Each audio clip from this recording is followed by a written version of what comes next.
Heidi ho, good neighbors. How are you? Happy Tuesday. Feels like I just saw you yesterday. I did. Anyway, we went a week without a show, and here we are with two in a row. So that's awesome. Thanks for coming out. I hope you guys had a great day today. I hope you enjoyed the show yesterday. Tonight we're going to have another fun show. Before we get into that, I would like to ask, as you come on in, please share this live. The more shares you get, the more exposure we get for our guest. And of course, we always want to support indie artists, indie creators. This is the medium we love. And the only way to keep it going strong is to support them and give them exposure. So please share this out live. Let everybody know about it so we have an audience. Also, I have my normal announcements and shout-outs. First of all, we have the show December 6th. It's the Suffolk Comic and Art Expo. It is from 10 to 6 p.m. here in Suffolk County, Long Island, New York. It's a $5 cash door admission, but we have Billy Tucci, Keith Williams, Larry Stroman, Rodney Ramos, Sean Chen, Alex Rivera, Tony Cordos, and a whole plethora of awesome local artists. I mean, there's probably about 27 artists in total, and we have some comic book vendors there as well, dealers. There's All-Star Comics, there's Keep Calm Comics, there's Kyle's Comics, there's Genesis Comics and Gaming. So we have Undisputed Comics King. We have a lot of comic books there and other things as well. So please come on out December 6th to the show. For your comic needs, you can also go to Mad Titan Comics, _Comics on Instagram, and Eric Gunderson, who is the owner-operator on Facebook, so go check him out. We have www.lesdudis.com, Lesdudis. That's Andy Lee, the wonderful human being that does all my promotional materials and images. So thank you, Andy. So go check him out, everything pop culture and everything indie culture. We also have It Came From the Radio, which is a nice online radio show hosted by Mark Torres. It's a lot of fun, very informative on the indie scene and the pop culture scene. I will be a guest next month, actually, to promote the show. Hi, Heather. Thanks for coming on.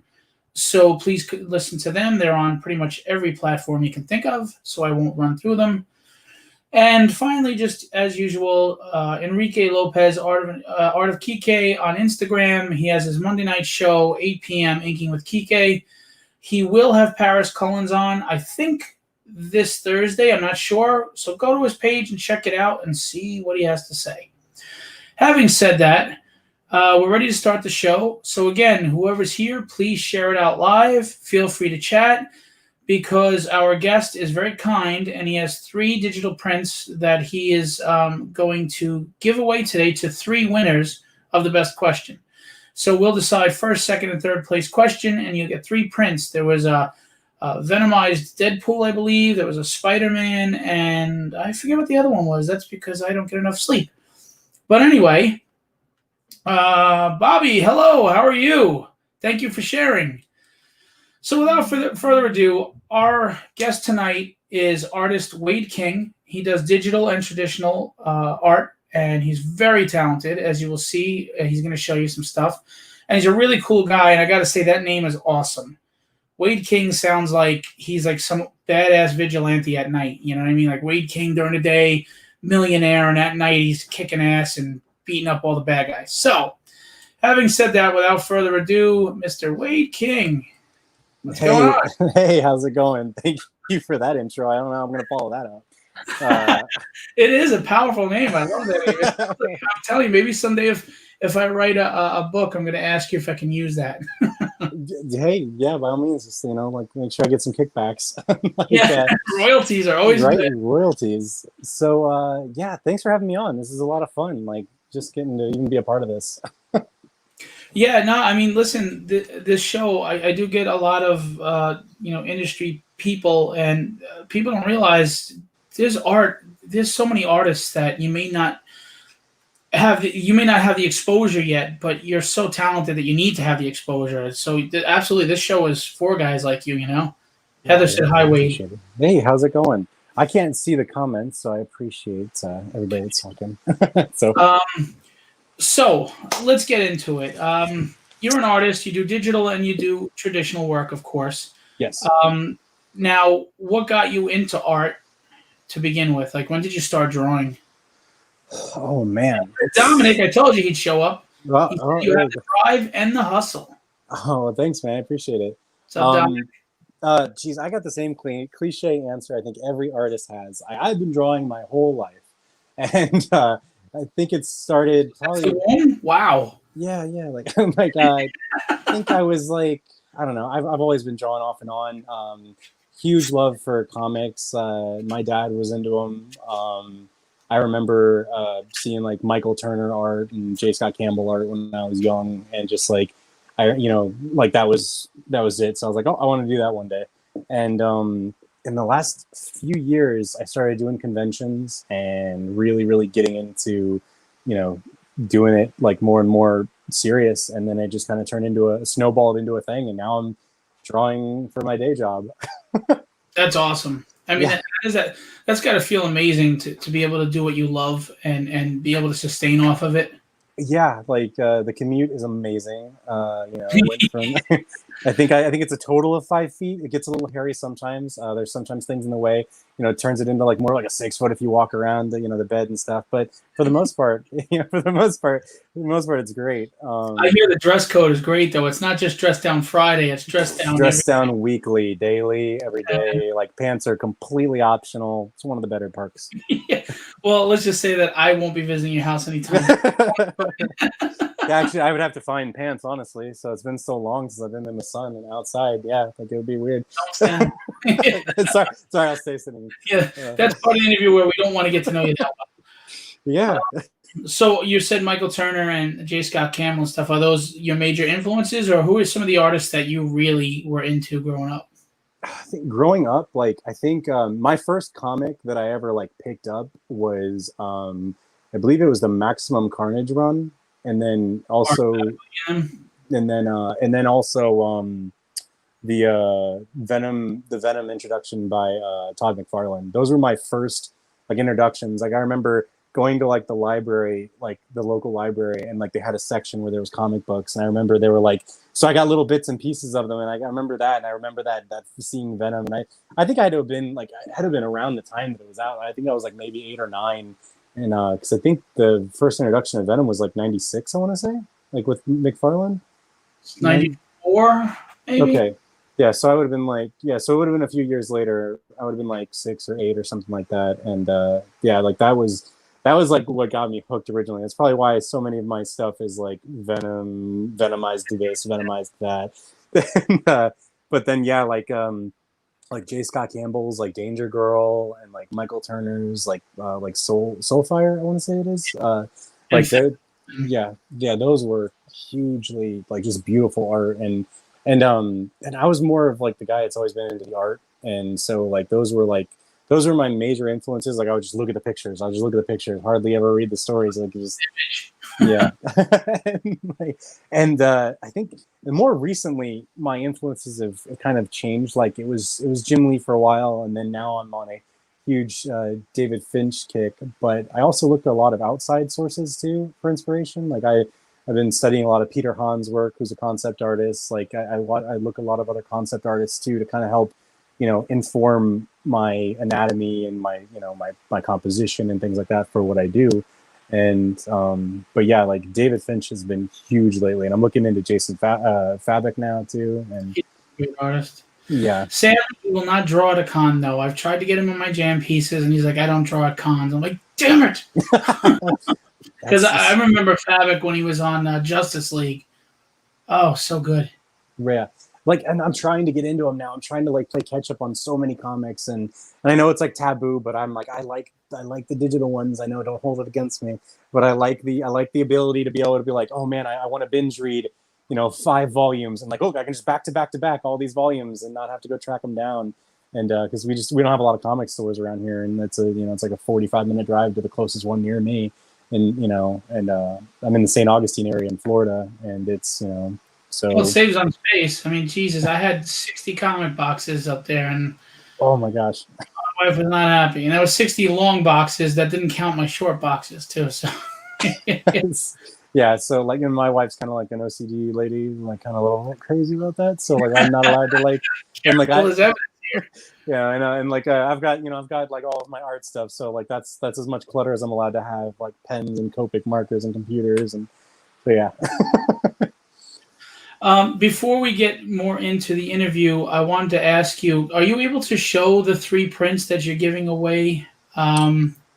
I don't have them on hand, but if I had, we could pull them up on the computer. We could do that Would you be able too. to do that? You could do the share screen. Actually, no. I can pull them up this way too. I have them here Okay. on the old iPad here. Just to remind everybody, ask your questions. If you have questions, ask them. You can win some free prints, and they're really nice prints. Yeah, for sure. So yeah, like this is gonna be the Venom that we're gonna be giving away. Look at that. You guys can see that pretty well. Hopefully the camera angle is weird on this app here. So No, it looks good. We can see it. Very nice. Then we're gonna have also the Venomized Deadpool from the Marvel video game, and then we're also gonna do Spider-Man too. So if anybody's into like the Spider-Man, Spider-Verse stuff, we're gonna be giving away all of these for the best questions, or if you just generally make us laugh really good, maybe that one will be one that goes. It's your art. It's your call, my friend. No problem. Yeah. Dominic said that Fabric was one of the first artists that he saw that showed digital art is acceptable in the industry. I mean, look, it's the digital age. Things are changing over, and like Dominic himself, a lot of people will do a digital art, and then they will continue to render it with painting, whether it's watercolor or things like that, as far as like canvas and art, or they'll start with pencils and then digitize it and digitally ink it, or vice versa. So it's right. Really good. You can go back and forth. I noticed it's a big stigma in this industry, like with some people, collectors wise. Is that something? Yeah, there is. They think if you do digital, you're not really drawing. Like somehow it just magically goes on there, or that because you can take shortcuts. They feel like you just click something and it appears. So tell us about digital drawing, and then tell us, in comparison to traditional. So I came from the side, like I originally was a tattoo apprentice way back, I think when I was like 22, and so I learned. Back like 32. So 7 years ago, 8 years ago, something like that. And so I learned a lot of stuff traditionally. So with the whole digital side of things, it was really hard for me to get into it until I got a Cintiq and I got an iPad, because all of my process is still the same. Like if you commissioned me to do a traditional piece, it would be the same steps and process that I would do digitally. I still thumbnail. I still, just like you see, like when you're watching these other guys live stream and stuff like that, like David Finch or something, like he shows, like he's got a sheet of like thumbnails. I do the same thing. Like I've got thumbnails. I got the rough sketch. I got like a pencil, rough pencils, refined pencils, inks, a little bit more. And it's the same process for both pieces. Like for instance, like you saw the pieces that I did, the ones we're giving away tonight, those were straight digital, inked, lined, everything digitally.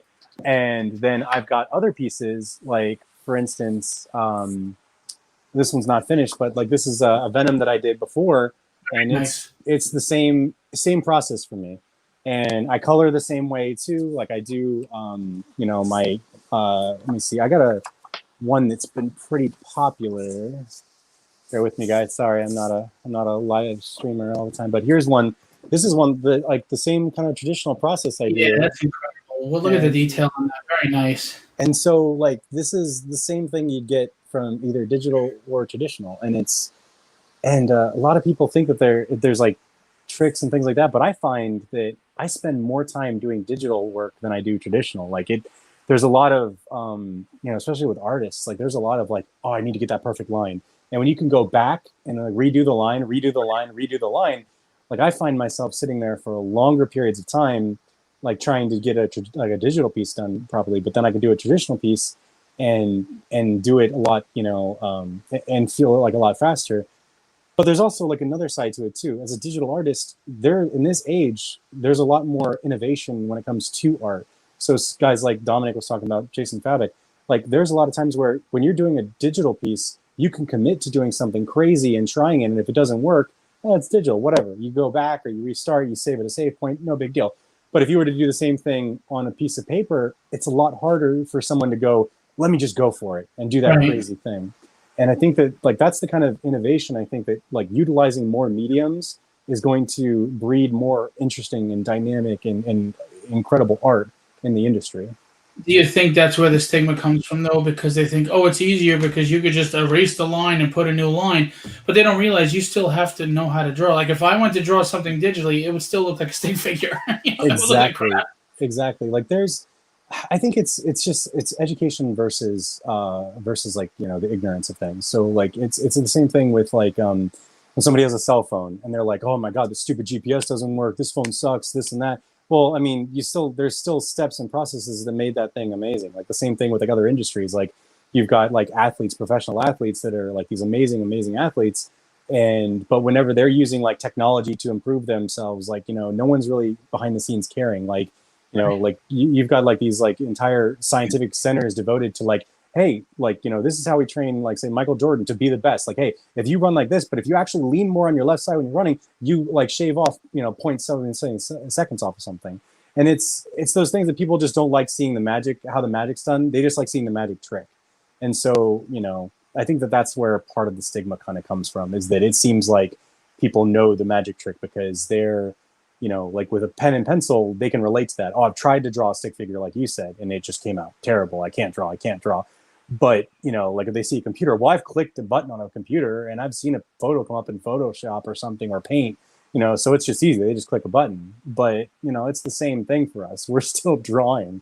It's still having to learn hours of anatomy. There's still having to learn like so many hours of studying. Yeah. Dominic's even saying you have to know how to draw plus learn software, combining Yes, art fundamentals with technology fundamentals. exactly. Like, oh my Hey, gosh, Carl, and Dominic thanks for knows. coming Yeah, Dominic's one of the best like digital artists that I've seen. His running skills are like in. Yeah, I ridiculous. Like love it. he's yeah, like his stuff is like so beautiful, and that's why like I went to mentor under him and learn how he renders, how he gets things like that, how he does things in the business side of things, and I joined his Patreon for that. He's like you have to have those mentors, and I think the more you diversify, like if you went to a doctor and that doctor was like, oh, I haven't taken a class in 5 years, would you really be like, oh, I want to learn, I want to get an operation from this guy? Or would you want to be like, oh, this guy is like, oh, he's learned the latest technology and he knows the newest medicine, the newest studies. You're going to go to that guy. And then people like Dominic, people like, like just everybody that are like really trying to push themselves and learn. Like you've got guys like David Finch now, he's live streaming and he's learning how to use these programs to show people these and like to do this stuff, But it's you have learning. to remember too, though, this is an industry that we still have our foot in the past because you have a lot of old time collectors and they're True. traditional, Buscema and Kubert and all those guys. Right. And then you have the young generation that's into comics now that they may not even know who John Byrne is, but they know that they love what Fabric is doing and what Finch is doing. Right. So, I think there's a place for both. I think used together, they're wonderful. Mhm. But yeah, I mean, you're gonna have the old schoolers that don't see it, Right. and then you have people that are like, "What's the big deal?" But I do think, obviously, technology can help. I don't want it to replace, but I think it can do a wonderful job in enhancing. Right. Like I said with guys like Dominic too, especially when you're doing like canvas stuff. If you start with digital and then you render and start doing things with paints and oils or watercolors, you can make some beautiful pieces. Right. And it's a mixture of both. You don't. It doesn't have to be all or none. It doesn't have to be on this side or that side. That's the beauty of it. Exactly. I like that as an artist because I'm all artsy. I like mixing mediums and changing and really trying to Sure. push to make things interesting. But I still respect, like, I think that there's a difference between like the people that like to draw as a hobby and the people that want to do it as a profession, because the ones that are going to do it as a profession, like the older guys and the newer guys, they still have to you still have to learn, or like to adapt to things, or you're not going to like progress. Like you still need to your style has to change over the years, or else you're not going to be as like prolific, and I feel as an artist and stuff like that. And then like I watch like a ton of live streams. That's where I kind of get a lot of inspiration from. Like I've been watching David Finch is doing like lots of live streams, and he's a guy that's been in the industry for like 25 plus years now. And he said it himself, and I forget which stream it was, but he's like, if you aren't like learning, your style is going to fall behind at the times, and you still have to like grow as an artist. You can't just stop, So I think that but at the same time, like you have to know those fundamentals too. Like, so you have to be able to use a pencil and paper. you have to be able to like, know how ink works and how to ink properly. I think, So, here's the thing though, and this is not to downplay digital, but you had said before you could take more risks, be a little more fearless. right. How did that affect you as an artist though? Like, because, for example, Scott Hanna, I've seen him just draw a line that meets to another line like that, confident, Hmm. knowing that he could screw it up, but he doesn't. I Right. mean, so now you're looking to be on a traditional. Do you tighten up when you're doing regular pencils because you don't have that leeway to recorrect the line, or do you know what I I mean? Yeah, I totally understand the question, like where you're coming from too. I personally, and especially too, to like the people on my Patreon that I'm teaching and stuff too, I tell them don't just use the one medium that you're using. If you're a digital artist, which is a lot of people do nowadays, it's an easy way. It's easy. It's less mess. It's less like having to buy materials, and then because a lot of younger artists think like, oh, it's the paper I'm using, it's the pen I'm using, it's the pencil I'm using. And it's not the case. But like I always tell people, if you're mainly doing digital, you need to do traditional to kind of get that like you know that because just it just informs the other. It just improves your confidence. It improves your line work digitally, and then because when you go back to doing the traditional stuff, I feel much more confident with it. And so I'm also trying to take that same process from when I'm doing digital work to when I'm doing traditional work. I try to keep that same confidence in a stroke. So I try to, and that's not the same for everybody. But when I do my digital stuff, a lot of the times I commit to what I'm like. So that line, like like that you can hit the back button on a bunch of times. I try not to do that because that's not how I would do it like with pencils. And Right. so I'm erasing a lot, and then like I'll do the undo, but I try to transfer both of them back and forth because of that reason. Because I think that you have to be able to walk before you can crawl, and if you can't make a straight line, then you Right. have no business kind of trying to compete with professionals or other Agreed. people at your level. So We do have our first question from Dell, of course. How long does it take for him to get his hair like that? I didn't do anything at all to it, so probably no time at all. Dell must be bald. Yeah, He it's also just asked what's your favorite piece. I guess he's talking about of all the things that you've drawn, which I don't know how much you've drawn to go back and look, but I don't know, honestly. Like, I think that like the newer stuff I do is always like every new piece I think is kind of like turns into my favorite piece, just because of the sheer fact that like I'm adapting more like my skill sets to them. Like for instance, here if I can turn this around, let's see if I can pull the camera off for a second here. And can I flip the camera? Is that yeah. on? I don't Let's know. give you an option on this now. Okay. It does or does not? Not you'd have to Okay. actually. Is it physically? Is it part of your tablet or Oh, it's on my your? phone here. So yeah, but here, like this is this. Let me see if I can actually see what we're looking at here.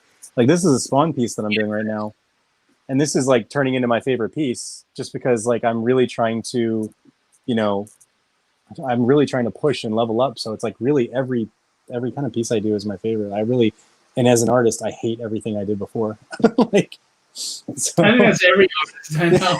Like every time I finish a piece, I'm like, I hate that one. And like the next one, I'm like, this is my favorite. This looks awesome. And so, yeah, Del, don't know if you're self-taught, or did you go to school, or did you get any formal education? I am 110% self-taught to the point that you could say that. Like I do a lot of studying myself. Like I go out of my way to find like artists and stuff that are doing like teaching. Like for instance, Dominic, I learned a little bit from him. I've taken courses like because there's a lot of artists in today's world that just teach online. Like that, Right. they circumvented the whole hundreds of thousands of dollars to go to an art school, and they just teach online. And so I've taken classes from other artists. I've taken classes from Patrick Brown. He's a major licensed artist from Marvel. Like you can't look anywhere without seeing his work. It's all over the like the parks and stuff like that. I'm taking classes right now from David Finch through his like Skillshare and his other courses he's doing. And so yeah, it's not formally taught through like school or any by means, but yeah, I still think that you have to constantly keep learning. And if you have to do it yourself and not be forced, that's kind of where I've been at. Okay. And Dominic makes a good point. Sideshow Collectibles is a great example of seeing the value of both digital artists and traditional artists. Their art print collection is huge. That's true. I noticed that recently. They have a lot of art prints these days. They're not just statues anymore. And with their statues, you get those art prints. Oh, I don't know really? if you like. I have a bunch of Sideshow statues. I can't turn my camera to right now, but they all come with nice art prints. So Oh, okay. yeah. Very cool. So I didn't know that. All right. So yeah, yeah. that was a good question though. But yeah, I think that like there's a lot of people that want that kind of, like, oh, did you go to school? And it's like, no, I didn't go to school.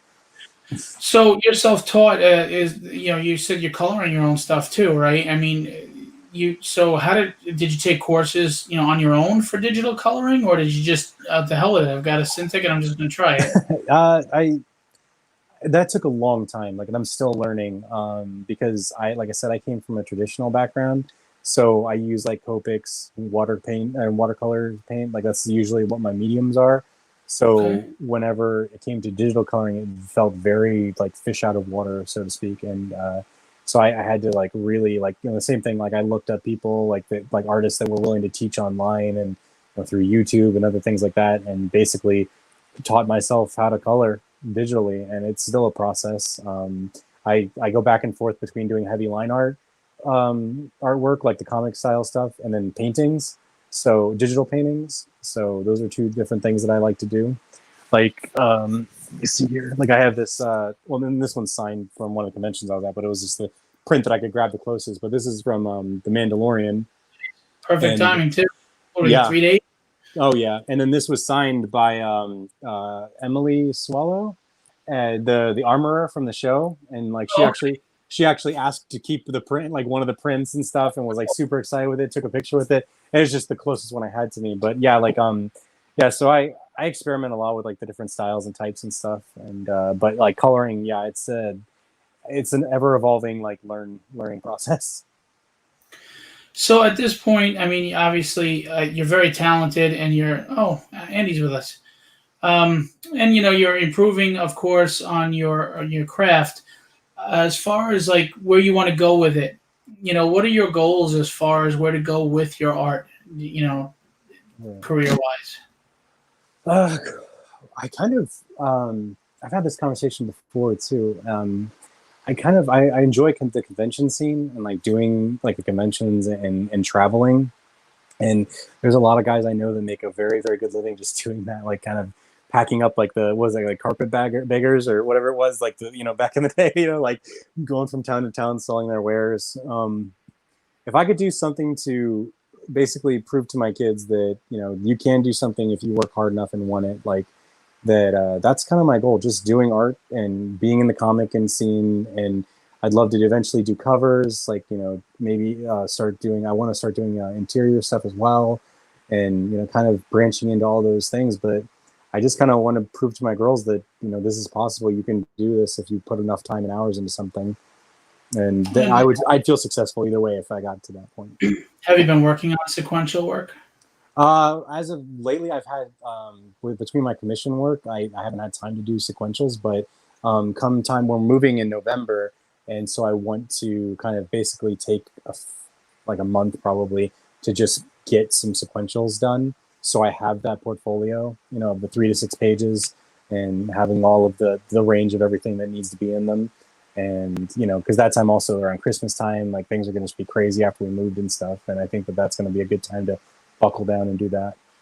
Do you want to push to the big publishers, DC, Marvel? Would you want to go somewhere else? You want? I feel like there's like a lot of competition for that, where like there's so much competition to be like in the two main places. But I want to start like cutting my teeth, I guess, before I go there, just because I want to be like, I'd rather take an indie title and be like, oh man, this guy's art style is amazing.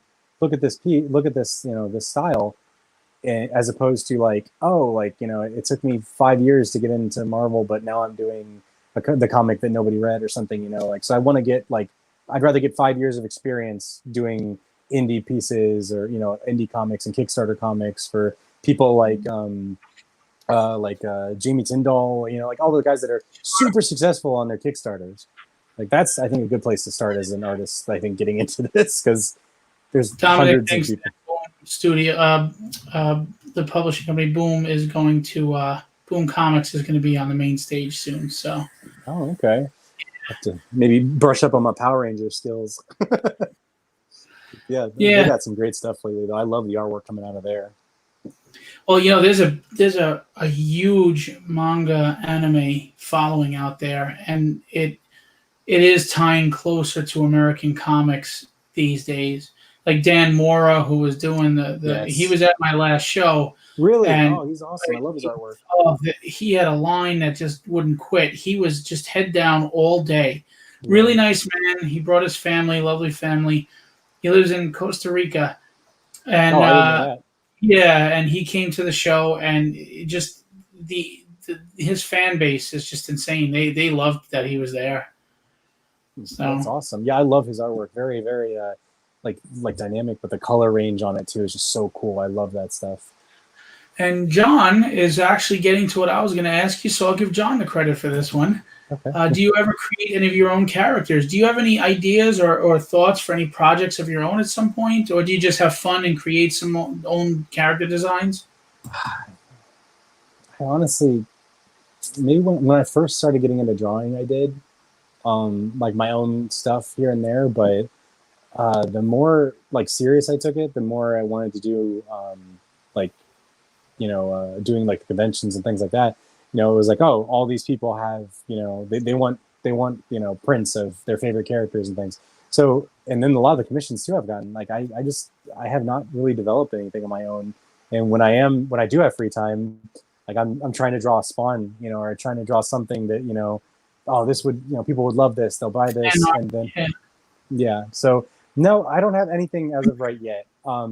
Future wise, like I've gotten a lot of like stories and things I've written like myself, that I would probably one day, like when I'm, a lot more comfortable, like we talked about, like getting into like the industry and like, oh, my name's on these books already, and like people know I am, then tackling like my own creator IPs to where I could be like, hey, let me run a Kickstarter and people will actually back it instead of, hey guys, I know you don't know who I am. Here's like, please help.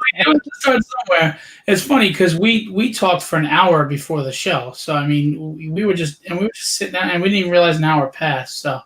So we spoke about a lot of things. Bobby, is it Sheldon? I'm sorry. He said, hey, if you need help with Power Rangers, let me know. Yeah, I'll keep that in mind. He's got some good Power Ranger art. It'd be amazing in Boom. I can see you doing that stuff. Wade King. Oh, thanks. I appreciate it. I think I like you using both my first and last name too. I feel more official that way. I'm telling you, that's a kick-ass name. Well, good. Everybody remember it. One day I'll be, Well, it is a good name to brand. Todd McFarlane became popular from drawing Spider-Man art before he introduced Spawn to the world. Build the following first. Yeah. I think that's kind of where what I feel confident with. Like, I think that if you can draw what people like already, and they're going to be like, oh my God, that guy drew one of the coolest, like most dynamic, like Venom pieces I've ever seen. And now he's doing his own comic. Like, look what Jamie Tyndall's doing. Like I think he did a Venomized Spider-Gwen in 2016 or something like that. It was really cool. Then all of a sudden he's like, hey, and he made White Widow, and it just blew up, like that's kind of where I think I want to be. Well, I try to tell a lot of people exposure is should be the biggest goal for new people. I mean, I know we all want to make money, Right. but the money follows. You Exactly. you have to have people know you're there before they can even consider, and then you have to have a quality product. You have to have a quality talent. It's not enough to have one or the other. You have to have something people want, and then they have to know that it's there to get. Yeah. And then the money follows. A lot of people don't like to hear that, like, too, that, like, I've had that question a lot. Like, do you have any of your own stuff, your own made up things? It's like, when I tell them no, and it's like, well, it's not because I'm just sitting here like trying to make money off of these other characters. It's a lot of studying and a lot of time that goes into this. Like, I think on a typical day, even before I became a full-time artist, I was working a full-time job. I was still putting in 10 hours a day in art. Like, I was waking up like an hour or two before work. I was going to bed at like midnight, and I had to wake up at 5 a.m. So I was doing it on my lunch break, and I did that for a solid year and a half. Like, when I was like, I want to do this more seriously. And then it got to the point where it wasn't like I want to do this seriously to be a professional. I just had to do it. Like I had to. Like, and now I'm like, okay, good. I'm done drawing. I told my wife like the other night, I'm like, oh, good. I caught up on that thing. I'm caught up on that one commission. All right, now I can relax. Now I have a Spawn character I'm 8 hours into. Like, you know what I mean? Like that was my relaxing, you know? So, you know. And that's good, because a lot of people, you know, is it about the passion, or is it about trying to just make money and be home and making money? You know, I think you should have a passion for it. You should want to. And look, they always say to get better at drawing too is just draw. You just keep drawing. Mileage. Draw from everything. Draw everything. Life, cars, you know, backgrounds. A lot of people don't focus on backgrounds. They become great at anatomy. They become great at anatomy and composition and things like that. But then when it's time to draw those buildings or that forest, or you know, well, don't call those guys out now. Like when you guys see my stick figure backgrounds, that's fine. Just you guys see the kick-ass dynamic fight scenes. That's what we're going for. And then I'll get you like the nice blocky buildings in the back. I mean, like Sean Chen and Ricardo Silva do some amazing backgrounds. Their backgrounds are incredible. I would recommend look at them. Okay. Ricardo Silva and Sean Chen. And you're going to see, I mean, after the show, I'll show you detailed backgrounds that are just killer. I mean, it looks like you would think they traced an actual picture, but yeah, obviously they didn't. It's just their lines are so tight and they're so detailed. The brick, the mortar, the windows. And they do a great composition shot from, like, especially if it's Spider-Man or a character like that, from upwards, or like a weird 90-degree angle or something. They're so good. Okay, I'll check them out, and then I'll feel bad about my own artwork. Thanks, I'll check them out. Never do that. I think Dominic will agree with me.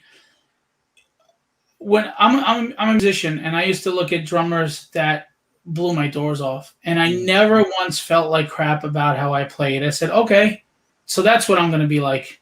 Yes, I totally agree. I'm mostly kidding most of the time, but I totally agree with that. And I tell people too, like that are in my Patreon that I'm teaching, like, you don't need to look at somebody that's like way better than you like, and just think, oh my God, I'll never be there. You need to look at that and be like, why are they good? Why are they better? And how can I do that? Yeah, like what can I do to get there?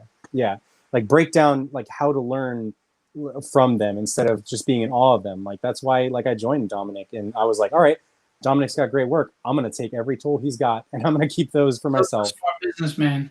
Yeah, but life to me is like geology. It's time and pressure. Mm-hmm. If you just take the time, but you keep plugging away and you're putting pressure on it, you're going to break through eventually. Exactly. Time and pressure. That's what I hope. Like nobody can give this much and not get anything back, right? That's what I keep telling myself. I mean, seriously, if you think about it, people who don't, there's two people in life. There's the person that sits in the car and says, oh, you'll never be on the radio. What are you talking about? It's so hard to be on the radio. So let's just listen to the radio. Right, exactly. And then there's the person that's on the radio. Like there's a huge like connection between like you listen to like the guys like Todd McFarlane that is like, you know, like his drive and like was like I never stopped. Like I never stopped, and I was always like, how do I beat that guy? How do I get to that point? How can I, if I can't beat the best, how can I beat the guy who's in the middle until I become the best? You know? And the thing is though, we don't realize when we start comparing ourselves to someone else, everybody's life is different. Everybody's path was different. Some people got a break, some didn't. Some worked hard and got lucky. Some had the finances or the backing or the help or whatever. Mm-hmm. The fact that some people are in the right place at the right time, you can't compare yourself to someone else. All you can do is learn as best as you can, work as hard as you can, and go forward. But you have to be willing to bleed for what you love. And I'm not making that up. You have to be, you know, I say bleed because people, sometimes they think they're making a maximum effort. They're not. You have to sacrifice something to where you're not comfortable. Because if you're comfortable, you're not working hard enough. There was a lot of people that, especially on Instagram, there's a lot of younger artists that like come to me now, which is weird that I'm like, like being at this point, I remember being a younger artist and like asking like, how do I do this? And how do I draw that? And now I got to this point, and I'm like, nobody wants to hear that, like, oh, I was working a full-time job and putting in 10 hours a day every day of my life drawing. And on the days that I wasn't working, I was putting in double that. And I still do that to this day. You know, when I'm, like I said, like I relax now by when I'm done with my client work and commissions, I'm drawing. I'm trying to improve and get better. And, you know, like that's, yeah, like nobody wants to hear like, oh, I just worked really, really hard and studied a lot. Like, Phil, Dominic was saying, Phil nailed it. People better than me creates drive. It shows your roadmap to success. exactly. And Heather was saying, you work hard and push your limits and out of your comfort zone. And that's the key. You have to push yourself out of your comfort zone. Heather is absolutely right. Because if you're comfortable, you're complacent. If you're complacent, you're not challenging yourself. If you're not challenging yourself, you're not getting better. You know, if I want to be better at basketball, but I keep playing kids that aren't as good as me or they're at the same level, Yes. you got to go play the guys that are going to swat your shot into the stands and talk trash and make you look like a fool. The guys that are dunking over your head, those are the guys you got to play with. That's it. And look, you're going to fall. You're going to look stupid. Who cares? You're getting better. Everything is progress. Exactly. That's so good to hear other people saying that, because that's really what it takes, and it really is the case. And you know, like I said, I came from the tattoo apprenticeship, you know, and like that, that was they're very harsh.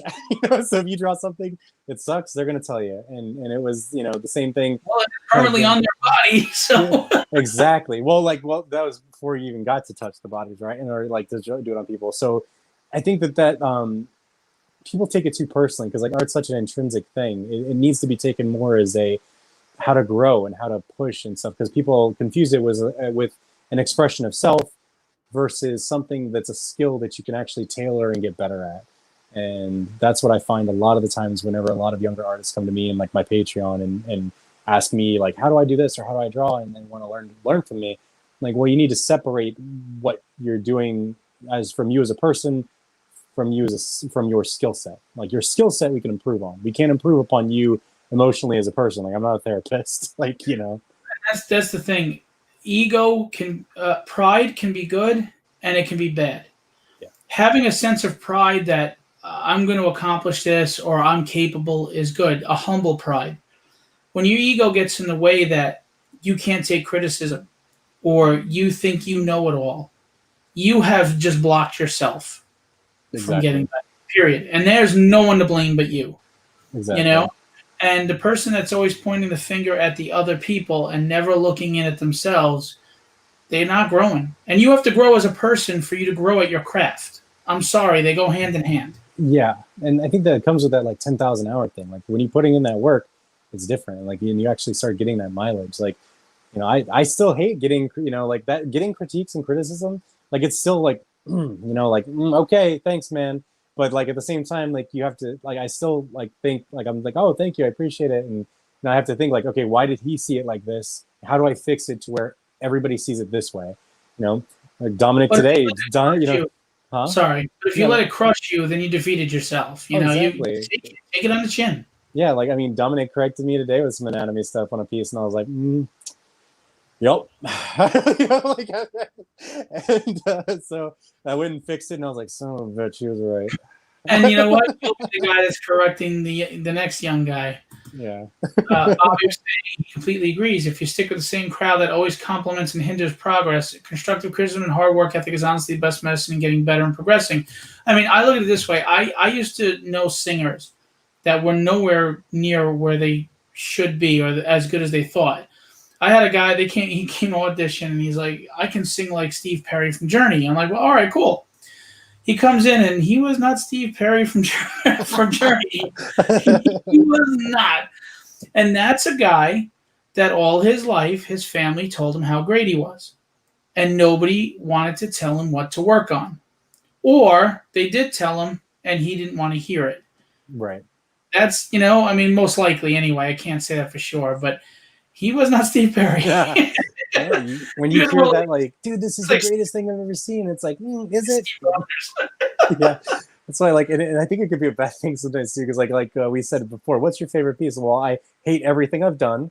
And so like, you know, But, again, there's a fine line too. You can't go too far one way or the other way. Self-deprecation yeah. and being hard on yourself unnecessarily isn't good either, because now you're combating yourself. Look, you got to be as objective as you would be with someone else. You have to be with yourself.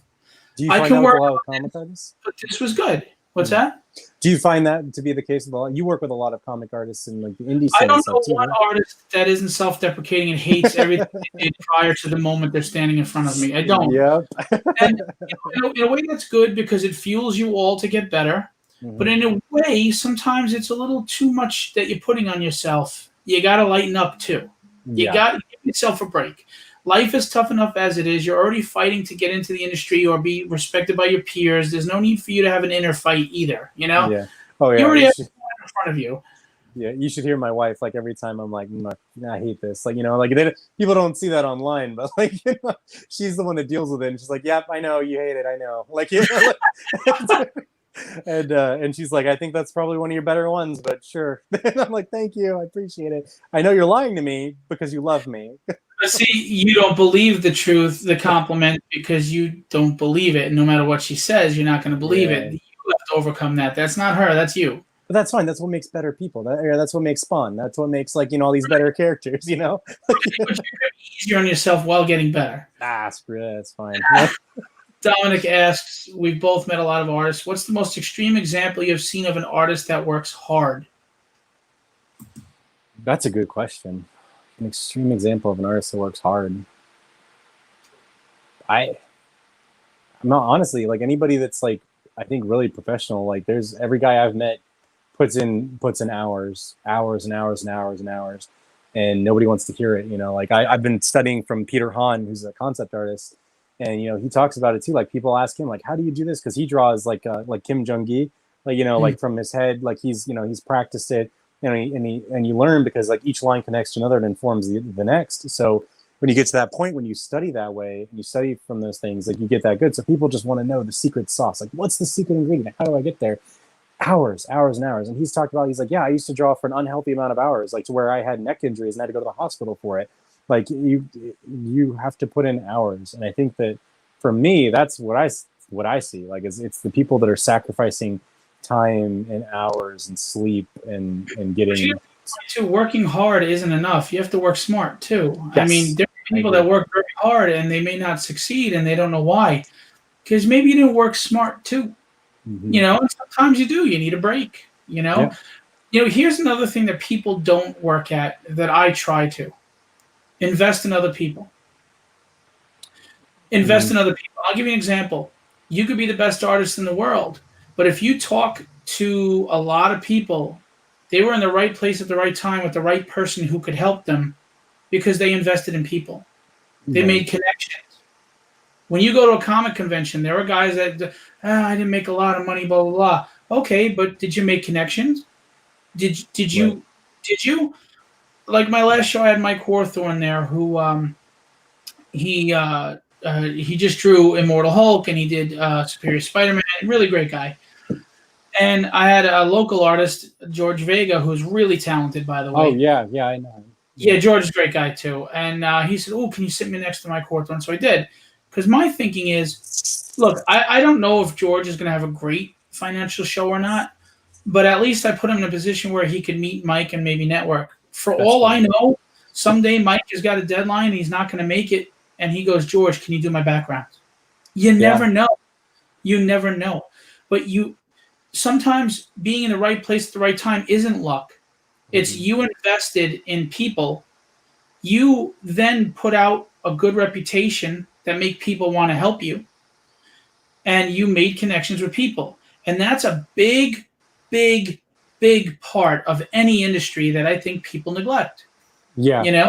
Talent alone doesn't always do it. That's just the harsh truth. Hard work alone doesn't always do it. But there's other ways of working. Invest in people. Invest in relationships. Invest in the growth of a relationship. I've made friends with artists now that have been on my show that they want to come back.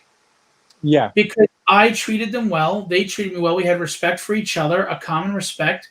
And it leads to things, Dominic just said, investing into people. I swear that's why I started my mentorship program. If I can train my future partners and employees, imagine the stability of outcome. It's true. Yeah. I mean, think about this. If you're an employer of a deli and you treat your employees like shit, you're going to have a high turnover, so the quality of your deli is going to drop because you can't maintain that consistency of a hard, solid, working, loyal employee. But if you just invested in that employee more than just giving them a paycheck, maybe a little bonus or a pat on the back, thank you so much for that. You know what, go home early today, we're good, or how's your family? Things like that don't take a lot of effort, but you have to be sincere about it. It has to be real. Because people see like just dollar signs. They don't see like the monetary, like that it is value. Like that does have value. Like I get a lot of questions all the time about like, hey, how do I do this? Or what should I study for this? Or getting into digital art. And I try to like be personable with everybody as best I can until it gets to the point where it's unmanageable. People are not stupid. They know when they're full of. Then that's the problem too, is like when you spread real thin and you're trying to be there for them, and so it gets to the point where like a lot of the, like there's a lot of times I try to see like when someone's being genuine and they like need like just kind of like, hey, what's a good direction? Hey man, here's 5 minutes of my time.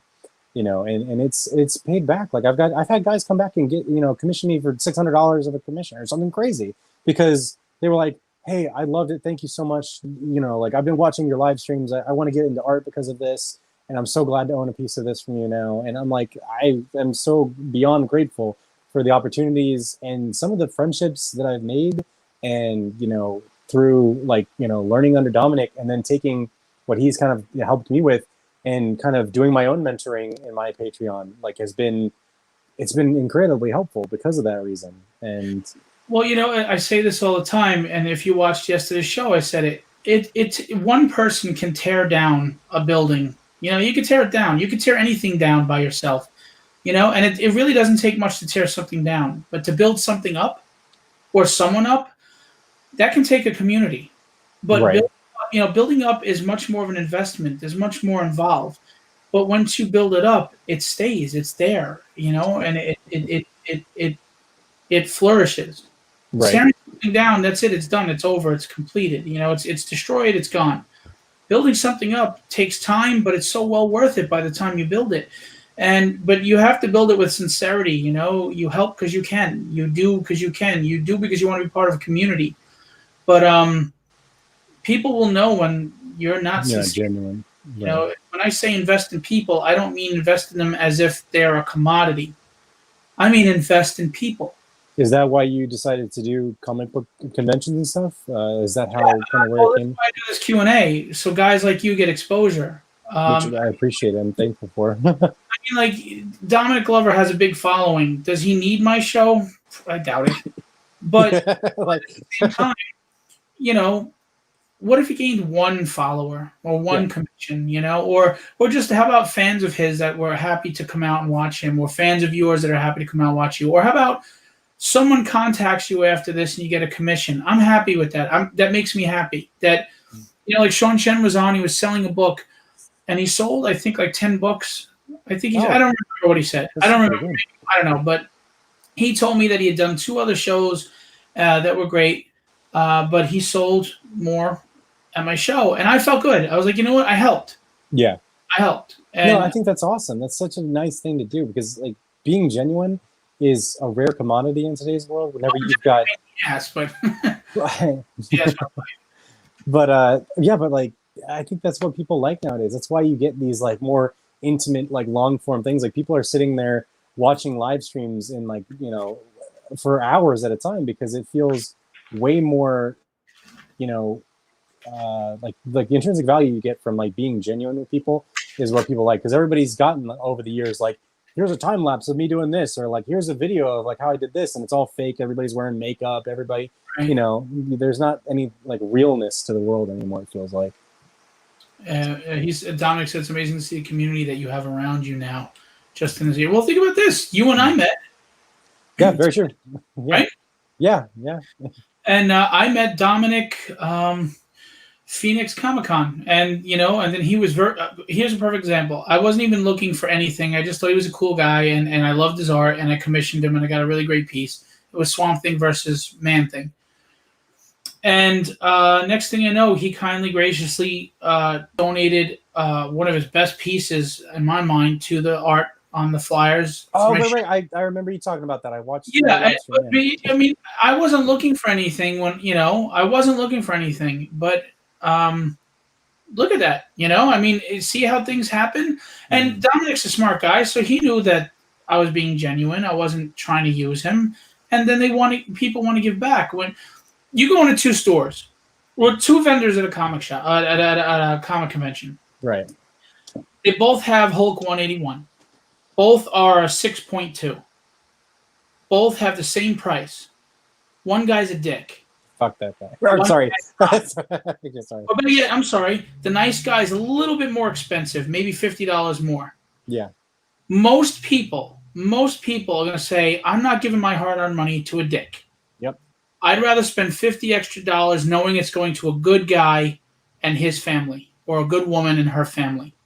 Yeah. Right? And that's where I would spend my money. Like, it's just, that's why I try, like, when I have clients approach me, I try to be as courteous to them as possible. And, like, I try to educate too, like, like, hey, I'm doing this and this for you. Like, is there anything more you want?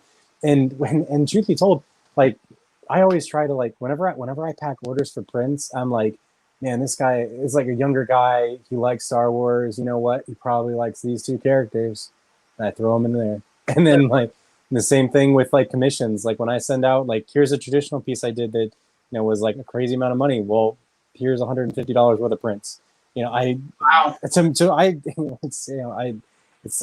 probably dumb on my part, but I just, at the same time, I'm like, you can't say that. Look, everybody invests in different ways.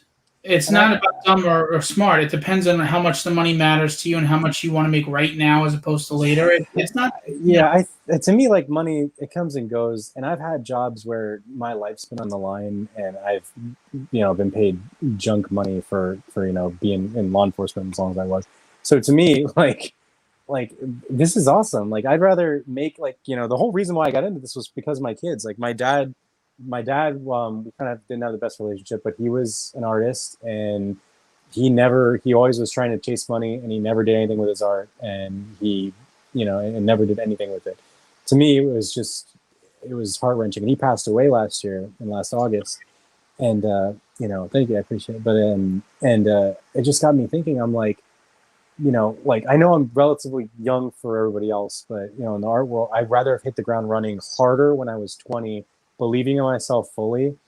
And to me, like, every second of every day is like, like, making someone smile and someone happy is worth way more to me than anything. Like, when I drew something, it was for my little girls, and they were just like, wow, this is amazing. Like, that was like, yep, that's all I need. So when a lot of people ask me, what's your goal? What's your 5-year plan? And it's like, well, if I could just do conventions, make more money than I was in law enforcement, making people happy by doing artwork and making my girls proud, that I'm the richest guy there is. Like, you're not gonna beat that. Like, so, Like, you say that about girls. Hi, Ryan. I just want to say real quick. Hi, Ryan. How are you today? Thanks for coming out.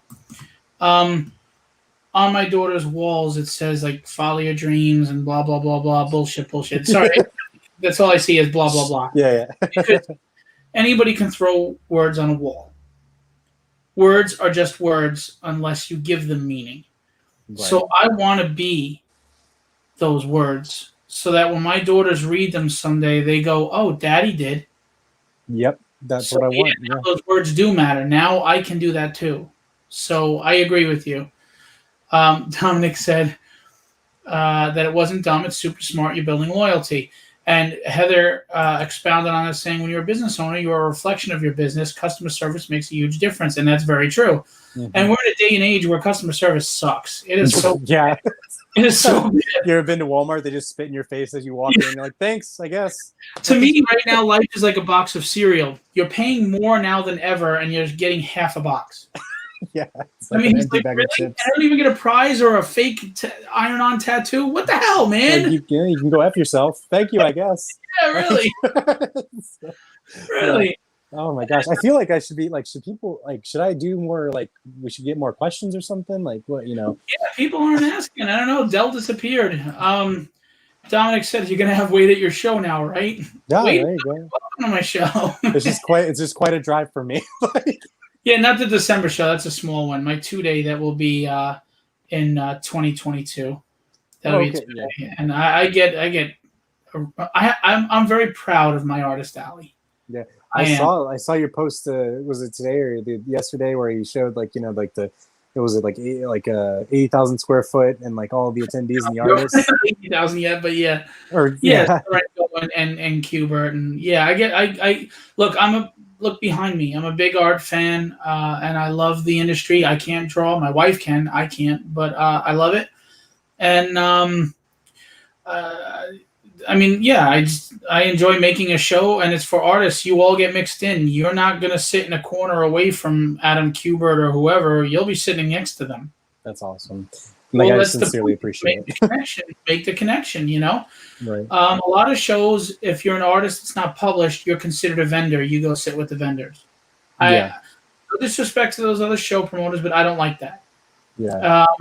As long as you're genuinely the artist, not stealing digital pictures and just slapping together or something like that. Right. That I'm happy with, But as long as it's you drawing, you're an artist.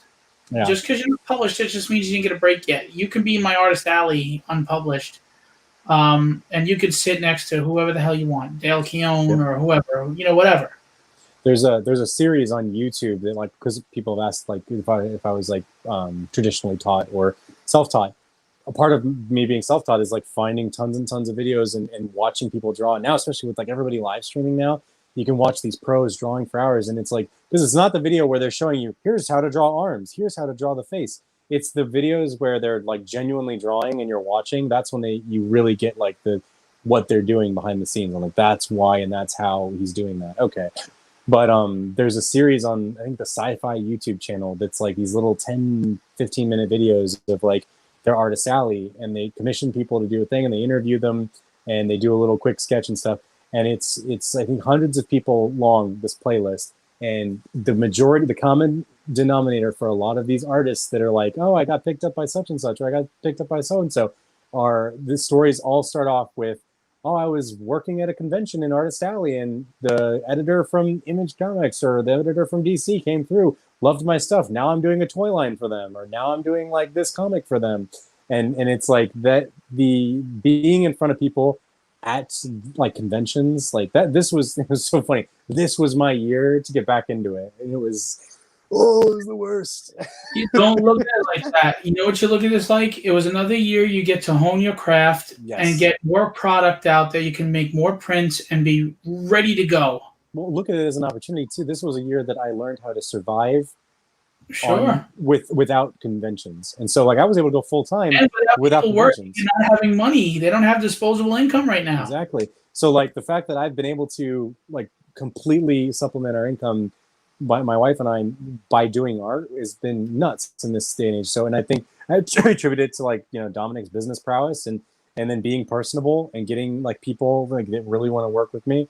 And then, so when I do go back to conventions, because I took a year off between cons from I think I took off all of 2019 to basically go back to, to the basics and really, really level up my art skill. And then this year, with everything hitting, it's whatever. But, so next year, I feel like I'm going to go in much stronger. I've got, I think, close to 70, 80 different pieces, prints that I could take to a show. Watch the attendance go up at cons because people are hungry and they want to be back. The attendance was going down because the bubble was bursting. It was just too many damn shows. People are going to be coming back with a vengeance, and you guys are going to kill, man. It's going to be awesome. I think it's going to be great. And the fans are I did this one show. I think it was 2-3 months ago. I forgot the name of it. But I'm not going to say the name of it because I'm not going to think great things about it. But they weren't really great to the fans, and they did a lot of stuff that wasn't great. But you had these fans that were coming out and still spending their time and their hard-earned money and it was, let's just say the rates at the door got jacked up ×3, and they charged for park. They charged double for parking. They were rude to their vendors and artists, and I was never doing that one again. And so you had fans that were coming there for a single day. They're what?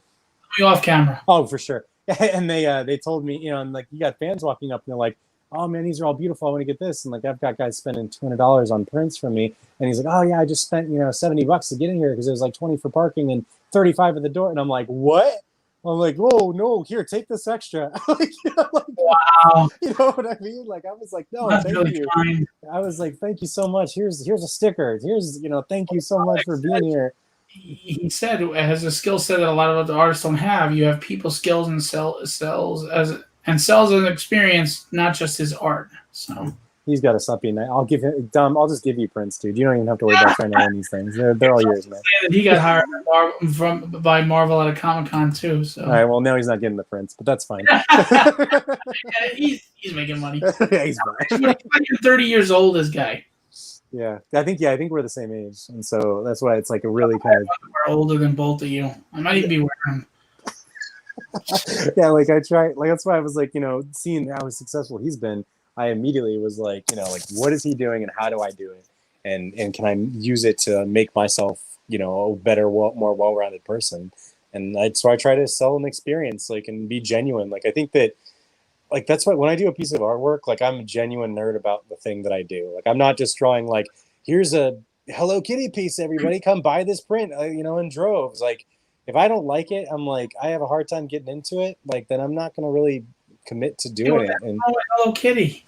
right. I haven't gotten into it. Sorry. I just, but, like, so like when people come up to me at shows, I'm like, like, and that's when, like when I met the Star Wars actors, like at that show that I did, that was just awesome. And we were talking, like the girl from the game, The Force Unleashed, her family came up because they saw I had prints that I had done of the game. And I was like, yeah, I love the characters. They were great. It was so much fun. And she came over and was talking to me. And like, we talked, like I was talking to this lady. I'm like, what is happening right now? This is nuts.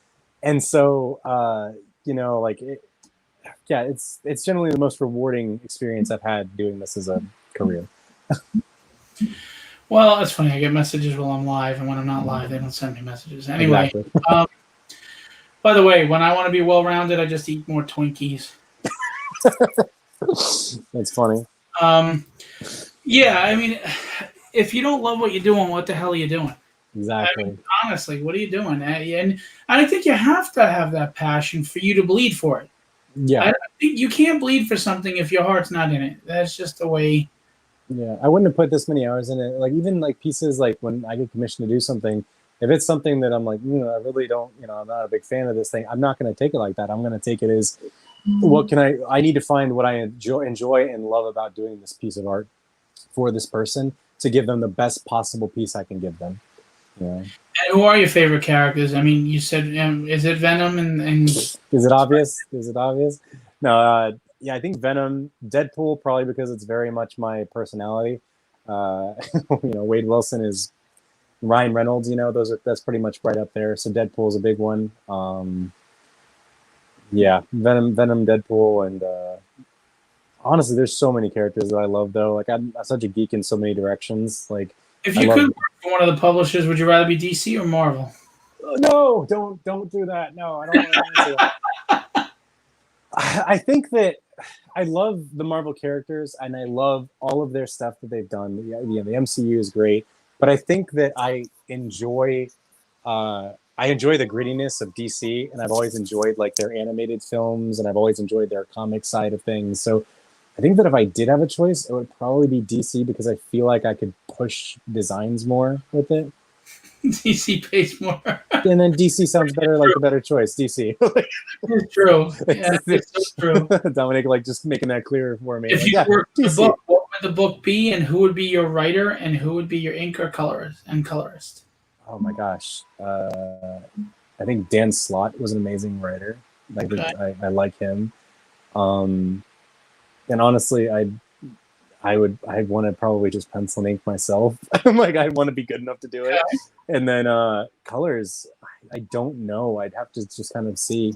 And because I guess I'm more of like I've always focused more on the ink side of things. Like so I don't really know like a lot of the great colorists and stuff, which I know is probably a detriment to myself. But I think that I would love to work with somebody like Dan Slaughter. Colorists, we got Russ Cassidy. What's going on, Russ? How are you? Oh yeah. Yeah. He said, "Who is this dominant guy?" Cool. So, are you open for commissions at this point? Yeah, I'm open for commissions. Yeah, commissions, projects. Um, in the Towards the end of November, probably between November and December, we might be cutting back on commissions. So as of right now, I'm still open for them.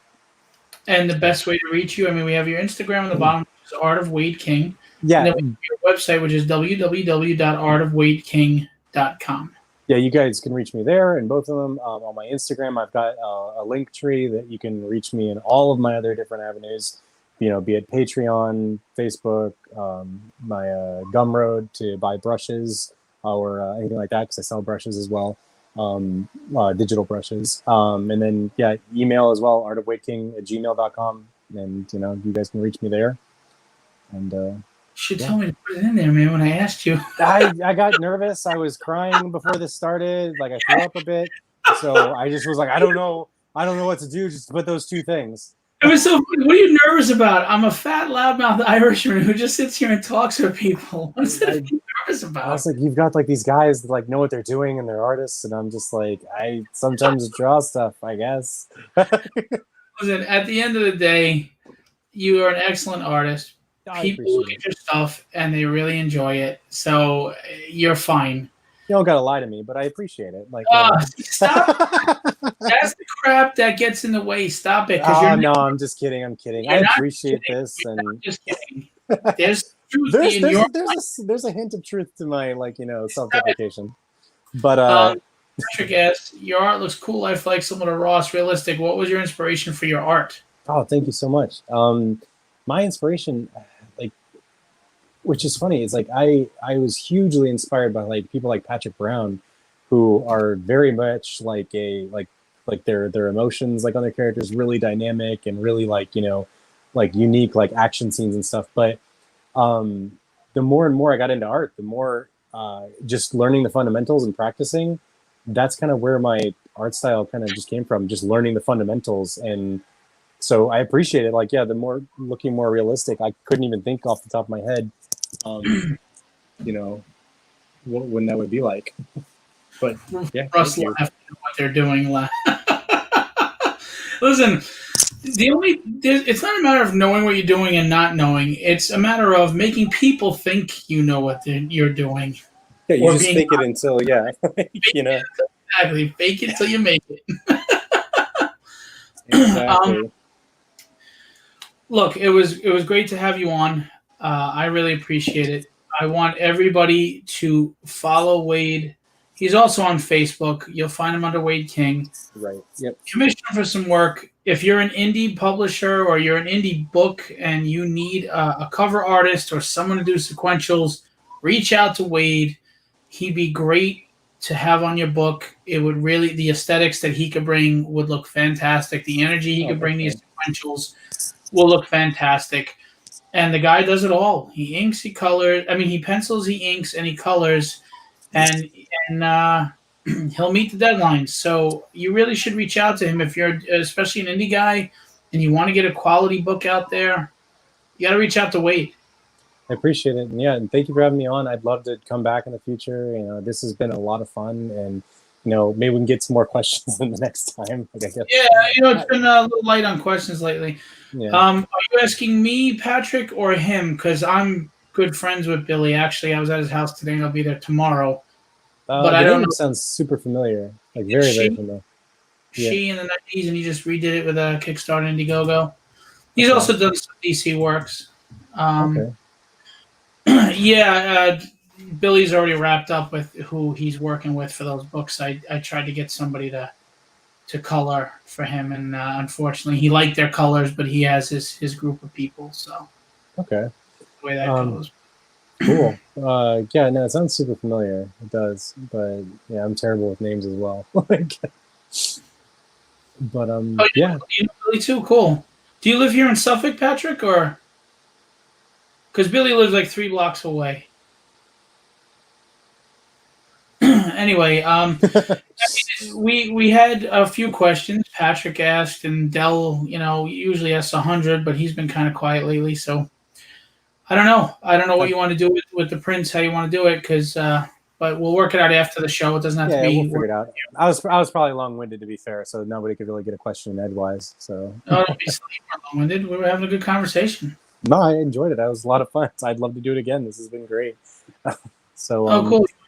Oh, you're in Florida? Okay. Patrick was saying he lives in Florida and his wife went to school with Billy. Oh, okay, yeah. I'm in Florida. Yeah. Billy's a good guy. He's a good guy. Okay, cool. Yeah, we'll figure it out behind the scenes, and who wants to get the prints. Yeah, so I already know Wade, so I don't have many questions, Russ said. Yeah, a lot of these guys are, people that I know that are either in my Patreon or in Dom's Patreon, so, I notice there's a lot of them, so, but, yeah. Rogues Gallery is either quiet or they didn't show tonight. I don't know. It's been weird. I've lost a few of them lately. Yeah, it's a Tuesday, right? Right, it's Tuesday, right? What day is it? It's well, almost one day. Throws everything off. Wade doesn't know the gallery yet. That's true. Well, Heather, they haven't been around lately. They used to be rip-roaring, having a good time. Mark, Raphael, Steve, I don't know where they all are, but Gallo, oh well. Yeah. People get busy. Life goes on. Exactly. But yeah, all right. I appreciate it. I won't keep any more time. Thank you guys for hanging out with us. It's been a lot of fun. Definitely check out more of these interviews. It's been a lot of fun keeping up with them. Thank you. Yeah, you've been part of the Rogues Gallery too, actually. Yeah, a couple of times. You've been in quite a few times. I appreciate it. Of course. So Heather's so sweet. She's trying to plug. She's like, there's a lot of videos right now. Yeah. Oh, you're talking about just in general, there's a lot of videos out. Yeah, that's true too. With no conventions or anything, everybody's trying to do the online thing. Yeah, pretty much. So, but yeah, this has been fun. We got to do it again. I love it. I love talking to you, and I appreciate everything you've done for me. And yeah. Thanks for coming out. Stay backstage if you have the time. Yeah. Oh yeah, I do. I got time. And I had a good time. I mean, you and I have been talking for 2 hours and quite a while. I was enjoying it. You're a good guy. I wish you the best. I want you to be successful, and I want you to be happy, and I hope you keep your passion and just stay strong and stay diligent and just keep pushing. And let's do this together as a community, man. I mean, I love your art. Sure. So, I will pimp you out to a lot of people. Please, but I appreciate it. Yeah, if I have to show legs and skin, I'm more than okay with it. I'll be like, I'm going to get you sucker with the fishbowl shoes and the cane, and yeah. We'll strut down the street. Oh my God. Yeah. Hey, you know what? I'm not above doing that. Whatever I got to do to get on that cover. I'm here for you. All right, I'll stay backstage. We did have a question. I meant Dell wanted to know who you thought the remaining turtle is in Last Ronin. I had a conversation with one of my friends. He thinks it's Mikey, and I think it's oh my God, I'm literally spacing right now. Donatello. I'm thinking it's Donatello because I think it's going to be an interesting dynamic if you take, because if you take Raphael or Leo, you've got Raph, who's going to be the angry guy who's going to be sad, or you've got Leo, who's going to be stoic still. You've got those same paradigms everywhere. But if you've got Mikey, the funny guy, lighthearted guy, who has to become hard and more, or you've got Donatello, the smart, kind of nerdy, the more meek guy of them. Then you got, thanks for us. I see the comment. But then you got, this kind of dynamic that's very unique that you got to see somebody rise to the occasion. That to me is going to be interesting. I think it's him. I think it's Donatello. But I think, I forget the names, but I think the one that's the most happy-go-lucky is the one that's going to be the bitter Ronin. Yeah, so Mikey. I don't know. I think either of those characters would make for better than the two. Leo. It's more of the same. That's we get another Batman. Right. You get Raphael. You got another, Punisher. It's we've seen it. I agree. And I guess there won't be any pizza in this one, but what are you going to do? Yeah. Okay. All right. But I'll go backstage if you want. If anybody got questions. Wade really wants off now, guys. Jesus. No. I'm just am I taking up too much time here? Or should we do more questions? Are you really worried about taking up too much time? Dude, we're having a good conversation. I just figured we'd wrap it up. You want to stay on? Stay on. Let's do it. No, I'm good. Yeah, as long as, especially if people got questions. I feel like I talk so much that it doesn't give room for questions, but it's just, the reality of it is they usually have the questions for the guys that have been in the industry for 30 years, and they want to know how, working with Frank Miller or Don Wolverine, or, those kind of questions. But when it's just guys hanging out, Right. questions are a little tough to come by. But Yeah, I get a lot of interaction on like Instagram where there's a lot of younger crowd where there's a lot of people like wanting to learn how to draw and he stuff and called things you like that. all old. He said you're all old people. Hey, Just so you hey, know. I'm not saying that. I'm just saying that if you look up the demographics and who is on what platform, then you kind of, it's so you gotta like know your target audience. But no, I think I that have more actually because the Creatorcon page and the YouTube. I see more than you do. So we've had a pretty good viewing all night though. You've had 15, 16 people in the room at a time. So oh, cool, that's good. Yeah, like I'd love to do something like this on Instagram if you'd be interested in stuff because I basically interview people on there at you want to interview me? Yeah, I'd love to. Are you kidding me? Like people would love that because I have so many people that are, like I said, like younger people trying to get into this industry that have no idea about where to go, like what a comic convention's like, what are the people running it like, people that know the industry, that know that stuff. I bet people would love to see you on there. Like, Promoter, I'm going to tell you that right yeah, now. yeah. Well, like I think you'd make for a really good conversation on there. Like people love that, and like my Instagram following it gets a lot of views on those channels. So I'm just saying, Oh, I appreciate the invite. Yeah, I'd come on and have fun. Sure. I mean, yeah, it would basically just be us like screwing around like we're doing now and just talking about stuff, waiting for people to ask questions, and like talking about like the industry and stuff. But like and how interview himself. I was invited on a show to be interviewed, and it wound up me interviewing the person that was supposed to interview me.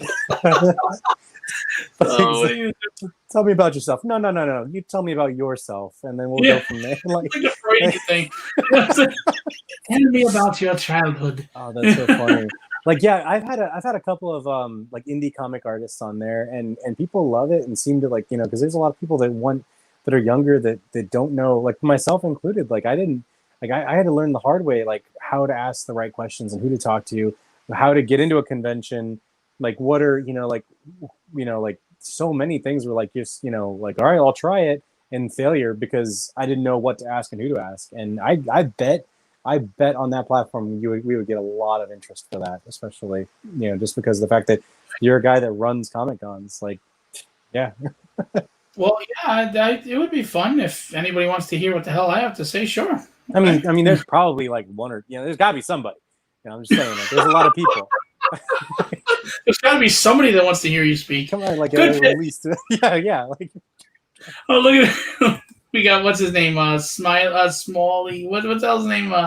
You're good enough. You're smart enough, and doggone it, people like you. What was his name again? No idea. It was a Saturday Night Live character, right? Smalley or Smile. I forgot what the hell his name is. Russ, you got to tell me, Russ. It's gonna drive me crazy now. Anyway. All right, so yeah, I appreciate the invite, and I appreciate you coming on. Do you want to show any art before you go, or is there any other art you want to show besides what you've shown already, or do you want to re-show what you did for anybody that came in late? Let them know you have for commissions. Yeah, for sure. Like I do my digital stuff. Like I do like the digital paintings, so I do like these kind of things as well as here's the guy from the video game. Like the camera angle is very flipped on this, but. Yeah, I do a lot of traditional stuff as well too. Stuart Smalley, that's it. Thank you. I knew it was Smalley or something like that. Yeah. I actually did a whole I got pretty far into Inktober. I don't know if you know what that is. It's like a big holiday for us artists. It's like a nightmare. Copyrighted that name. Yeah, Jake Parker. Like, and it's a whole thing. But I've never paid attention to them anyway. But I've got a lot of like these traditional pieces that I did for Inktober that I'm going to be selling too. This one I have to finish, but the Green Goblin design that I did, and I kind of redesigned a lot of the characters for the Rogues Gallery for Spider-Man, and like here's my version of Doc Ock. Oh wow! And I really was proud of how that. Where is the camera? Like there we go. It's really proud of that. I've got the Carnage. Everybody likes Carnage. It's people love the symbiotes, and then. This was like one of my favorites here, the Vulture. Oh, nice. But yeah, like I got traditional stuff. I've got digitals and prints, and just check out the stores and Instagram. I'm really active on there, probably to an obnoxious point. So, like showing the behind the scenes stuff. Like I really like that because I enjoy that from other artists. Like, so that's kind of what I do. Like I like to post the in progress and how it's made kind of stuff. And then like also, the end bits and things. But Patrick did have a question, by the way. What goes through your head when drawing, sketching, script of a comic? You actually visual the character in advance? Like, are you using reference when you do your drawings, or do you visualize them in advance in your head, or how do uh, you go about? I think that you always need to have some kind of a mood board or something. Like I do a lot of the drawing from my head, but it's also because I've stared at a lot of reference over the time and years. I've studied a lot of art. So like, guys like Kim Jung-gi or Peter Han, when they're drawing from nothing, well, and like it looks like they're just drawing from nothing and they're drawing from the head. Well, they're drawing that same thing that they've drawn 1,000 times, and that's why it looks like it's from under their head. And they've studied how a pouch or a belt strap wraps around a character. So for the generally, I'll look up a lot of reference for a character before I get really, really down into it. Like for instance, the Spawn piece, I've got a mood board with like 25 different pieces of Spawn art, from statues, sculpts to comic characters. Comic art, from all the different types of artists and things like that, different references to the costume. And generally, I'll do that for anything. Even a client, like I'll ask them, like, hey, especially if it's like an original character from a client that I'm doing, because I get that quite frequently. And I'll ask them, do you have any reference or description of the character? The more descriptive, the better. And they'll give me kind of a description or, a vague description sometimes. And I'll be like, okay, well, I'm going to go put together a mood board of things that I feel encompass this, and I'm going to bring it to you. And then, you tell me it'll have different poses, different elements, different color schemes. And then, we'll kind of build the character from there. Like, so, and then like, so I have the best opportunity for that character. And that's kind of how I work off of the briefs. I always try to make sure that I have as many tools as I need to build the right piece for the person, for the client. That's a good question. Bobby wanted to know, out of the Sinister Six, who's your favorite to draw? It'd be probably a coin toss between Vulture and Doc Ock. That was a lot of fun redesigning those. Probably the Vulture, because I really liked the sharp angles and stuff on him. That was just a lot of fun. Cool. Yeah, I like that design. It's pretty cool. Yeah. And I'll maybe make those in the prints one day, but these are all the original inked line arts, and that's not going nowhere. That's just whoever's, if they want. They're all for sale too, if anybody's interested in those. And all the traditional stuff is. Huh? Are they on the website? No, they're not on the website. I got to make a whole separate section for the original stuff. But if you guys are anybody's interested, you can always reach out to me through Instagram or the emails, and we'll, show whatever's not on the website one more time for anybody to be interested. Oh my gosh. Okay. The only thing on the website. Oh my God. I just draw the pieces. Here's another aspect to artists that I think hinders them. They suck at self-promotion. Yeah. I don't know if I'm not going to disagree. Or just a lack of desire to do it. I know you just want to draw and you just want to connect. Yeah. But if you want to draw for an audience, if you want commissioners, if you want people, you have to self-promote. Yeah, I know. So yeah, this one's still for sale too, like traditional War Machine. Look at the detail. That's for sale. Nope, put it a little closer in the camera there. Nobody's rushing you, Wade. Take your time. Show the piece. I've got some original pieces here. Oh, nice. Look at that. Star Wars. And then I've got some other originals. Yeah, he has Debbie, that's for sure. She keeps him in line, Patrick, I swear. I work with her every day. I'm helping with the fulfillment for she. I don't know. He wouldn't get anything done if it wasn't for Debbie. By the way, John wants to know if you'll be at San Diego Comic-Con next year, assuming they have it. Probably. There's a long list, and if you're not even on the list before, it's hard to get into it. So I'll probably try, but at this point, like, it's probably so booked out, there's probably no way I could. But as much as I want to, I don't think there's any way that I could. But yeah, and I got Lizard too. This is one from Inktober. This is day 8. Label them all. But yeah, this is a lot of fun stuff. I like doing the traditional stuff too. Scarlet Spider Well, or Cane. very nice. I like the perspective, the composition.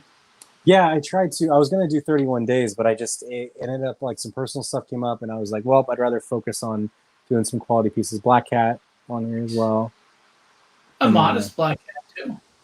I try to, like I said, I've got like my daughters and stuff, and I try to like when I do the pinups and stuff, I try to keep them like something that like Good my man. girls would be proud of, just because there's a dime a dozen for like this money like over the top ones and stuff. But if you can get a demo, like if you can get like a really good like a Wonder Woman that really like evokes like like that, like a girl would aspire to be that person, and a guy wants to put it on their wall because it's really like that's where I aim for all of the pinups that I do. And so I commend you. I'm with you. Look, I don't have anything wrong. I don't see anything wrong if somebody wants to like make a sexy pinup. But honestly, my own preference, I'd rather women, especially in comics, be depicted as strong.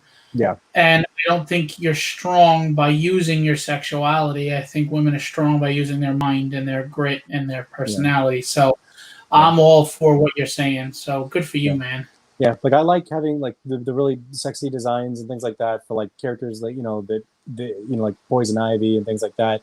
But just doing it like in a way that it's like shows them as confident and not just like the cartoony over the top, you know what I mean. You're in the industry, you've seen it. And then I have a Rhino design too that I did. This was a lot of fun as well, based off John of said great work. Thank you so much, I appreciate it. And then actually, I think I enjoyed doing the Green Goblin the most. Yeah, I like that. It's hard to kind of like really see the whole thing. Yes, if you will go to South Florida Comic-Con. Is that the one on the 22nd of November? Because I think I had to turn that one down. They actually reached out to me if that's the one I'm thinking of, and I had to turn it down because we are moving on the 22nd of November, and that's the day that I'm moving. So I'm like, great. Are you moving out of state? We're moving closer to Central Florida, so I'm moving about an hour and a half south. Okay. And so, but yeah, I was actually at the if that's the same con I'm thinking of, I was at that con. I think they had one in February or March. I think it was February. I was at that one for them, and then they asked if I was going to be coming down for this one. And I think that's the one, but unfortunately, I just that's literally the date that we're moving. And they reached out to me yesterday, and my wife was like, "You can't do that one." I'm like, "Great, perfect," And then I think I showed this one too. This is the Doc Ock. Yeah, very nice. I love the perspective, the foreground and how you have his tentacles coming out at you. Yeah, I tried to make I tried to do these like templates on the computer, and I tried to make them where they're breaking. It's like breaking the templates as well, kind of make it more interesting, I guess, because I didn't want to just do plain old Inktober stuff. Carnage one people liked. I wasn't crazy about this one, but I kind of like I try to push the dynamic angle on it. I like it. It's good. Very nice. But yeah, like I've got those, and I think I've got. Hold on, I've got some other. You said they rescheduled for 2021, so maybe it's not the one you're thinking of, or maybe it is. They just canceled. I don't know. Oh, maybe, but yeah, like I try to do like all the Florida conventions, so I will try to. You'll probably see me at those. Then this Venom is still available, and like I haven't finished it, but I will finish it. Like artist procrastination and all that jazz. Let's see. Oh, and I have an Iron Man that goes with the War Machine as well. Very nice. Love the detail. Good job. And then I did this is all the traditional ones I have sitting around, but this one needs to be rendered out and finished though. But this is Rogue from the X-Men. Nice. Trying to figure out how to show. There we go. The Sentinel. Yeah, unfortunately it's the opposite of how you move on the camera. Yeah, I'm like, oh my gosh, it's so weird. All right, but yeah, that's all at least that's all because everything's kind of packed up and like bare right now. So that's all the ones that I had sitting on my desk right now. But so if anybody's interested in any of those pieces, reach out to Wade again on Instagram, Facebook. Wade. Those are the ones that are all for sale still right now. And then, or if you see me at the show, I'll have them with me as well. So he'll trade art for sexy pictures of yourself too. Yeah, that is true. OnlyFans accounts, things like that, like real weird stuff. Anything with tassels, it's a tough deal. Yeah, like I have no shame. No, but yeah. Do not get mad at me if you start getting pictures. Oh my god, like between the But just friends I tell have. me if you do, because I'm gonna die laughing. That's right. Like, oh, the viewer count just dropped down. Yeah, look at that. No, yeah, like that. Yeah, I love doing that stuff, and more traditional stuff is fun. Really, really enjoy it. Like, yeah, lots of. I'm like looking around, like there's art everywhere. My wife hates it. Like I'm like, what's this piece? Like just stuck in places. Like so. Yeah. If I showed you the room I'm in right now, the wall behind me Yeah. is every wall in this room. I mean, all around the windows, all around the doors, all around the closet. That's cool though, because that's like nerd credentials. It's awesome. I love Please, my brother says I'm the richest. I look like the richest 12-year-old on the planet. I have statues. I have tabletop games. I have everything. I have everything, and my wife is like, "Oh my god, I have 3 children." I have 2 girls. Like, you like this stuff. The wife they just kind of understand. Like, they just push it into the back of their mind, and it probably develops into a tumor someday. But it's like that's. Look, all I know is if I had $1 for every time my wife rolled her eyes at me and just went, I'd be retired, and I'd probably have $1 million show. Yeah, I'd be invest $1 million show. So. Well, I appreciate you for having me on, but it looks like my phone's at like less than 10% battery life, so I think it's going to zap soon. But yeah, thank you so much for having me on. Thanks for everybody that was hanging out with us too. It was a lot of fun. Great questions for the ones we did get, and yeah, for sure. I'll do this again anytime. Absolutely, I appreciate you coming on, and of course you can come back. But let me know if you get those tassel pictures. I'd like to know. Okay, yeah, I'll send them right to you. I'll forward them to you. Wade, again, thanks for coming out, everybody. It's Instagram, Art of Wade King, www.artofwadeking.com. You also saw those commissions, those pieces of art that he's some to finish, some are done, that are not on the website. If you're interested, reach out to Wade. But reach out to him soon because he's going to be moving, so he's got to pack him up. Yep. All right? Yep. Thanks a lot, and you and I will figure out. Go plug your phone in, and we'll figure out what to do with the our prints and the questions we got and stuff. Right on. Okay. All right. Sure. Yep. Yeah, thanks. I'll be here. Yeah, thank you again. Thanks. All right. So another episode is over. Wade is an awesome guy. That went well. I had fun.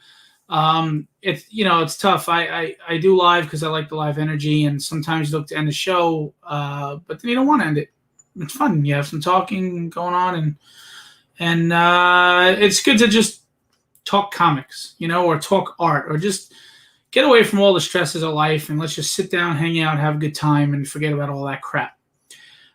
Because God knows there's so much going on right now. We need to just let loose and relax. Anyway, thank you for everybody that came out. I really appreciate it. And thank you for some of the regulars that come out often. John Ottinger has become one of the strong members of Rogues Gallery. Thank you.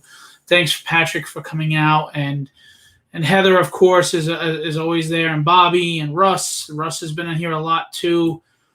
Just a lot of people. So thank you all for coming out. I appreciate it. Friday, 10 p.m. Eastern Time, we have Chad Wayne Harding of Harley Quinn fame. So Chad Harding will be here on Friday at 10 p.m. Please come on out and have questions ready to go. Let's talk. Let's chat. Let's have a good time, okay? I really appreciate everybody. I appreciate this community. I appreciate when we build each other up and we try to help each other. I say it all the time. Please, let's stop tearing each other down. Let's build each other up. Let's do this as a community. We can grow together. We can succeed together. We can be happy together. It takes a village to raise a child. Well, it also takes a group of people to build a community. So let's do it. All right? I hope to see you Friday night. I hope that you come out and you support all of the artists that are on here. And by supporting, please go subscribe to the YouTube channel. It's Creatorcon Event. Please subscribe. You can go back and see all the episodes. I've had Ian Churchill and Joe Rubenstein and Scott Hanna and Ali Garza and Ryan Kincaid and a bunch of big people that you could go see. I will tell them you said hi tomorrow, Patrick. Absolutely. So there's a lot of great people, and then I also have some great local talent like Wade. That please support them, help them out. Give them exposure, give them those views, buy a commission, get them to work on your Kickstarter book. These are important things. We all want to live our dreams, so help them live theirs. Having said that, I will tell you what I always tell you: be legendary and have fun storming the castle.